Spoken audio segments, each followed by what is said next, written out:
Welcome to Dark Horizon Creations. I'm Mike, and today we're taking a look back at the Transformers Age of Extinction Deluxe Class, Autobot Drift. Drift is one of my favorite Autobots, just a really awesome character, and when I saw him in Age of Extinction, I was just floored. He's just a really, really intense Autobot, and he's just got this whole sense of honor, and he shows no mercy to the Decepticons. So one of the things about Drift, if you guys don't know any of his backstory, Drift is a former Decepticon turned Autobot, and as part of his defection to the Autobots, one of the things that he has done is that he has adopted this sense of honor. He feels the need to redeem himself from his previous actions. So as a Transformer on Earth, what he has chosen to do is to adopt the appearance of an ancient Japanese samurai warrior. He's transformed his entire protoform exoskeleton to resemble samurai armor, including his head. His head, of course, looks like a samurai helmet. And instead of using traditional projectile weapons or beam weapons or pulse weapons that the Transformers use, he has chosen to adopt Cybertronian swords. He has a pair of Daito, or long swords, which you see him display with in the packaging. And he also has a pair of Shoto, or short swords, in the upper left-hand corner of the packaging there. While we're talking about the packaging, of course, you see the Transformers Age of Extinction logo in the upper right-hand corner, and the upper left-hand corner of the deluxe packaging, features the character art, which is really nice. On this side, of course, there's character art of Drift, and then on the back you have your obligatory product shots and shots of two of the Dinobots on the left. So what we're going to do now is pause the video, remove the figure from the packaging. We'll come back and see what it's all about. Stay tuned.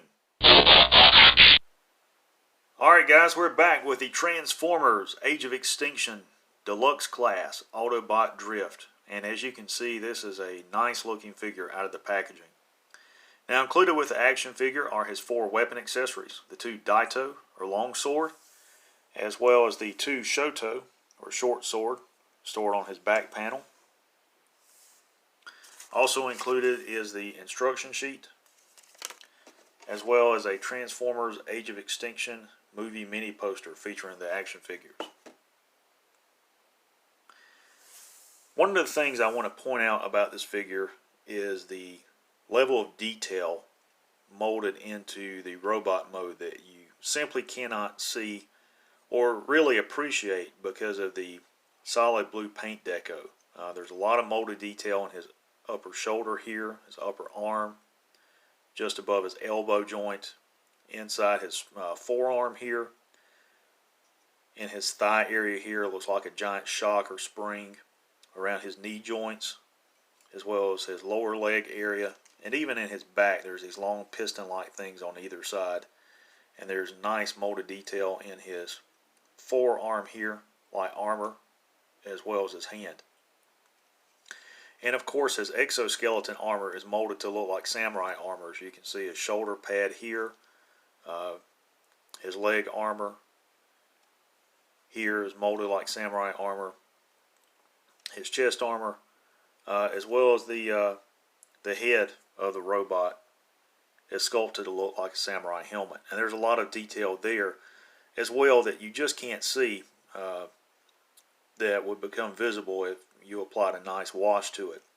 And for those of you who like to customize toys like I do, this is an awesome opportunity to repaint a really nice figure. And there's a lot of molded detail in his weapons as well that you can see there. And repainting those to be screen accurate would really bring that out. One of the things I will mention is that I don't plan to repaint the alt mode, the shell of the car, simply because I don't have an airbrush, and that's the easiest way to repaint Transformers when they're in car mode, because his alt mode has a two-tone paint scheme to it, that darker and lighter color blue, and it has a transition where the colors are separated by this line that arcs up the side of the car, and that's really difficult to do if you don't have an airbrush, and that's one of the reasons why I don't want to repaint it by hand. But it's still a really nice action figure all the way around, and again, I like this better than the Last Night Deluxe Drift, simply because of the car mode and the paint scheme.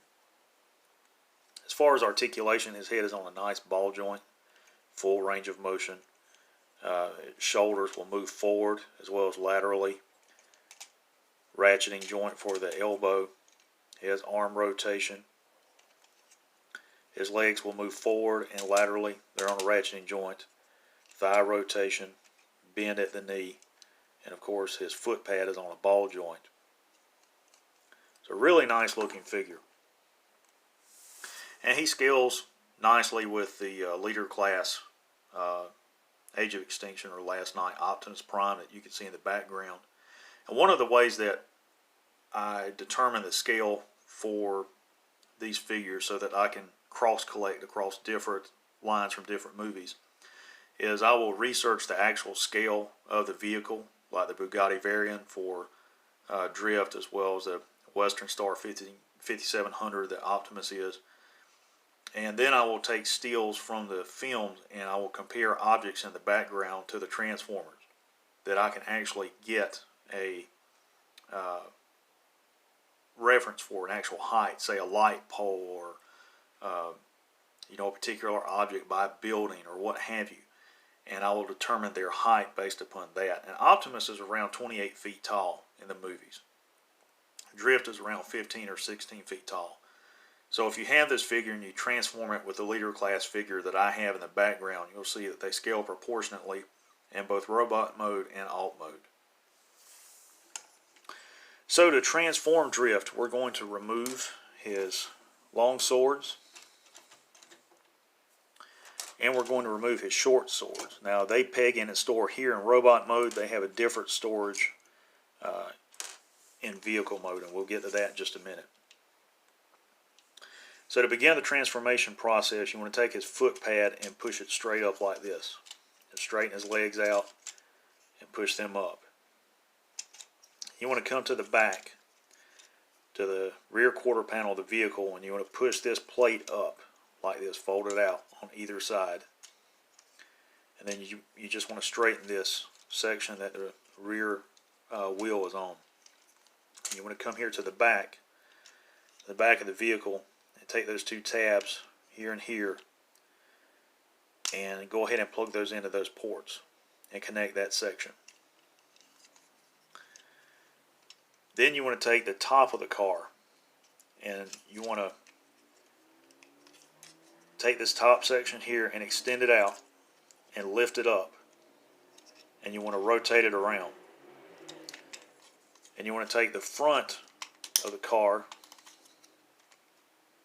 the hood, and pull that out.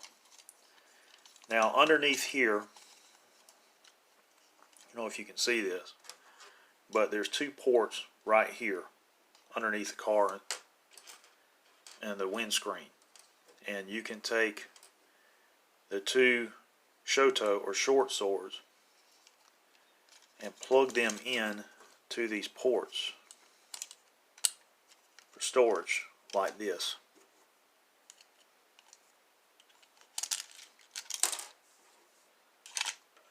There we go.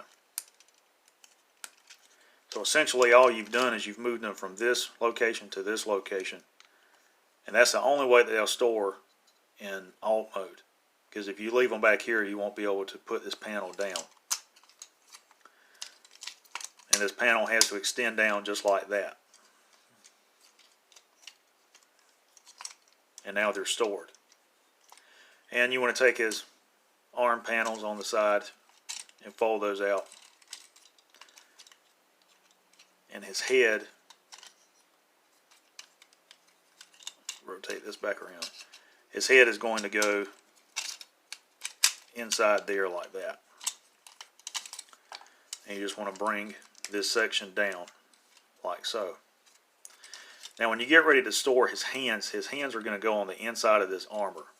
So you're just going to kind of push that in like so to make his hands go in there. And the front of this panel here is going to tab in here. The rear is going to tab in right there.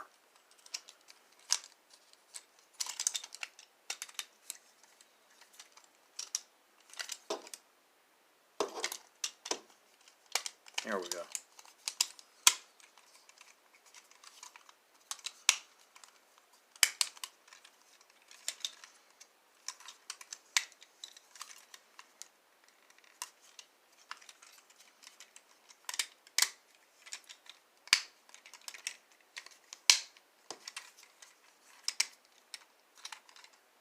And there's Drift transformed. Now to store his long swords, there's two ports, one here and one here. And you just plug his swords into those ports and they store underneath the car in alt mode. And there he is, and he's really nice looking. I love this. I love this design. Much, much better than the one in the Last Knight. Now if you're wondering how he compares and scales to Optimus Prime, there he is. And that is 1:1 scale in real life. That's the size of that car compared to this Western Star 5700. The Bugatti variant is a smaller car, and probably the fastest legal car in the world that can be driven on public roads. I think they topped it out at around 312 miles an hour or something like that. But it's a really, really fast vehicle. So ladies and gentlemen, there you have the Transformers Age of Extinction Deluxe Class Autobot Drift. I hope you guys have enjoyed the video review. Please follow and subscribe to my YouTube channel. Check out my Facebook page, Dark Horizon Creations, where I share news and information from various fantasy and science fiction franchises like Star Wars, Transformers, Halo, G.I. Joe, Batman. Also, check out my blog, www.darkhorizoncreations.home.blog, where I write articles on different technical aspects of features like Transformers, Star Wars, things like that, bringing out details that you guys may have thought about but never got an answer to in some of the films. So thanks for watching my video review. Stay tuned, there's more to come.